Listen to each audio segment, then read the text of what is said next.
오늘은 시편 144편으로 하나님의 말씀을 묵상해 보도록 하겠습니다. 직장 생활이나 사회 생활을 하는 데 있어서 가장 중요한 것은 바로 인맥이라고 볼 수가 있습니다. 특별히 미국에서 직장에 들어갈 때 가장 큰 영향을 끼치는 것이 바로 지인들의 추천서라고 해도 과언이 아닐 것입니다. 몇 년 전에 만난 어떤 분은 대학에서 공부한 것과는 전혀 관계가 없는 은행에 취직을 해서 샬롯에 오신 분이 있었습니다. 그 연유를 물어보니 자신이 대학원에 다닐 때 함께 공부했던 친구가 은행에 추천을 했는데 취직이 되어서 샬롯으로 왔다는 것입니다. 취업뿐만 아니라 또 직장에서도 진급을 하려고 하면 내가 어떤 라인에 있는지, 내가 붙들고 있는 그 줄이 어떠냐에 따라서 달라진다고들 합니다.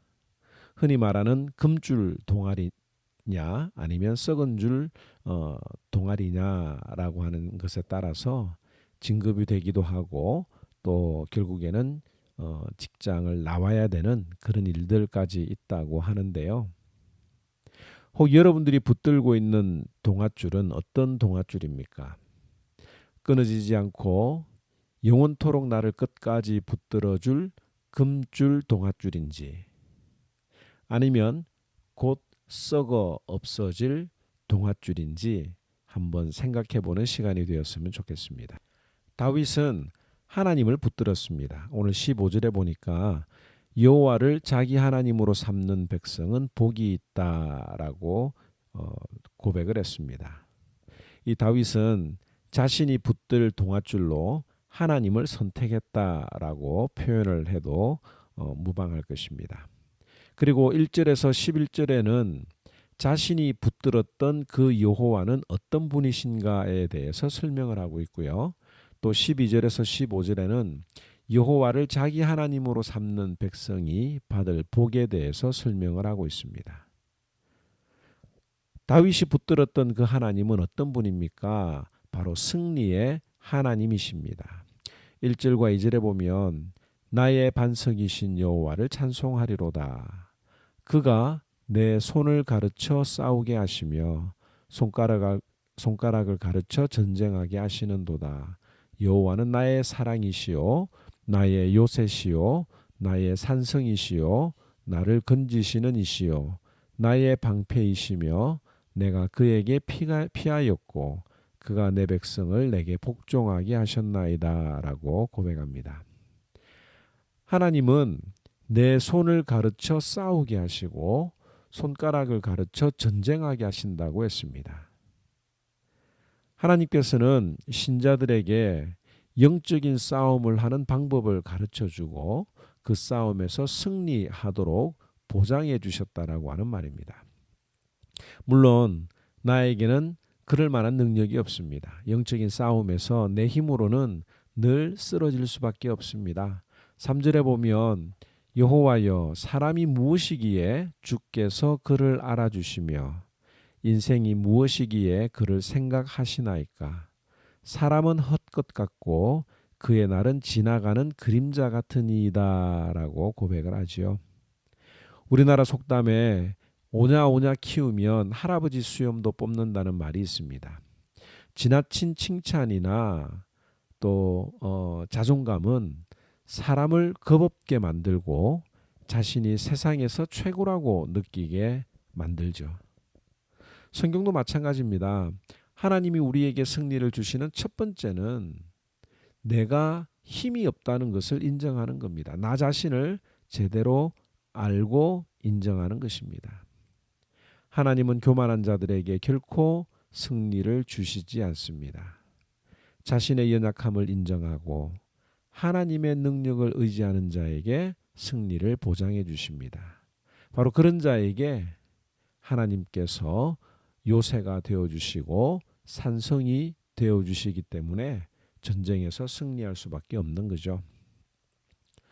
또 하나님께서 승리하실 때 그 승리의 원동력을 무기를 무엇으로 사용하시냐면 바로 정직이라고 하는 겁니다.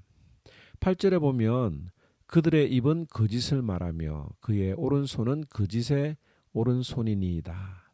11절에 이방인의 손에서 나를 구하여 건지소서. 그들의 입은 거짓을 말하며 그 오른손은 거짓의 오른손이니이다 라고 고백합니다. 이 세상에서 가장 큰 힘이 되는 것은 서로 쏟고 속이는 것입니다. 하나님을 대적하는 사탄은 무슨 뜻입니까? 속이는 자다라고 하는 뜻이 있죠. 사탄의 무기는 간교한 말로 사람을 속이는 것입니다. 그러나 하나님은 절대 속지 않으십니다. 요즘에 절대 드러나지 않을 것 같은 일들이 미투 운동을 통해서 자꾸 밝혀지고 있습니다. 참 무서운 세상이지요. 사탄은 말하기를 아무도 모를 거야. 이번 한 번만 눈 감으면 돼 라고 말을 하고 사람들을 미혹합니다. 그리고 사람들은 자꾸 자신의 허물은 감추고 외형적인 것으로 자기를 포장하려고 합니다. 그러나 하나님께서는 그 인간의 연약함과 죄악을 드러내십니다. 인간들은 감추고 싶어하는 일들이지만 하나님께서는 오히려 그것들을 더욱 적나라하게 드러내셔서 우리에게 교훈하고 있지 않습니까? 성경에 보면 정말 감추고 싶은 일들이 너무너무 많이 있어요. 부끄럽고 창피한 일임에도 불구하고 하나님께서는 그것들을 솔직하게 기록하게 하심으로 말미암아 오늘 우리들에게 교훈하고 있는 것입니다. 오늘 왜 신자들이 크리스찬들이 힘이 없을까요? 바로 정직하지 않기 때문입니다. 하나님 앞에서 떳떳한 양심을 가진 자들이 없기 때문에 하나님께서 일하시지 않는 것입니다. 이번 주일 설교에도 이 문제가 나오는데요. 하나님이 쓰시는 사람은 누구냐? 어떤 상황에서도 흔들리지 아니하고 떳떳한 양심으로 하나님 앞에 나아가는 자를 통해서 역사하신다고 하는 겁니다. 바로 이 다윗이 붙들었던 그 하나님, 그 동아줄은 바로 승리의 하나님이시고 정직한 자를 붙들어 사용하시는 하나님이시라고 하는 것을 다윗은 믿고 고백을 했습니다. 그러면서 하나님의 방법으로 승리하는 자들, 정직함으로 순종하는 자들에게 어떤 복이 있는지에 대해서도 노래를 하고 있지요.